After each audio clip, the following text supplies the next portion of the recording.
Start by taking a few nice deep breaths and just using a scrap of paper or a post-it note and pen, you're going to break this piece of paper in half, just to draw a line, split it in half, and then do any kind of doodle onto that one half of that piece of paper.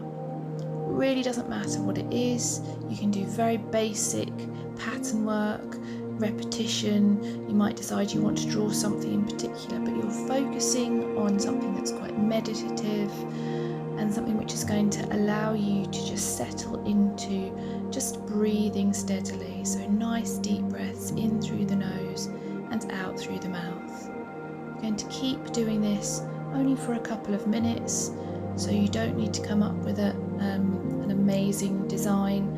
It really could be something that's relatively simple. In fact, the simpler it is, the easier the next stage is going to be. But the important thing whilst you're doing this is that you're not worried about making mistakes. You're not thinking about what if it goes wrong, what if it isn't perfect. We're not trying to achieve any kind of perfection with this. It is literally just you doing something with your hands, something which is quite soothing, quite repetitive.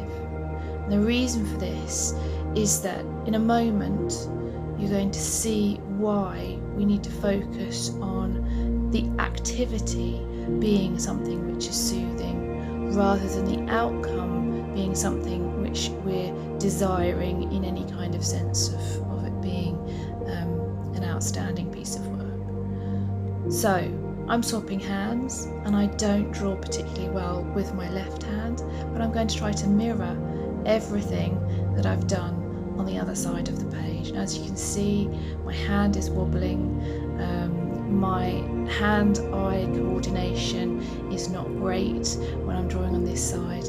And again, the focus needs to be on, I'm just exploring the kind of marks that I'm getting with my non-dominant hand as opposed to the ones I was getting with my dominant hand. If anything, this simple technique should make you giggle rather than cause you stress. If it's causing you stress, then you're too fixated on trying to do something which is perfect and being frustrated because this hand, your non-dominant hand, unless you're ambidextrous, will unlikely be able to achieve that. So go back into that steady breathing and really just focus in on the marks that you're making and think about whether the marks you're making have a voice of their own. Maybe there's a slight spideriness to those marks that's different from the more solid marks of your dominant hand. Perhaps you quite like the unusual angles. Perhaps you're drawing more delicately and lightly. Think about how you're drawing and remember to keep just breathing in nice and gently. It's just a simple grounding activity that just keeps you focused in that moment. And then you can appreciate the masterpiece that you've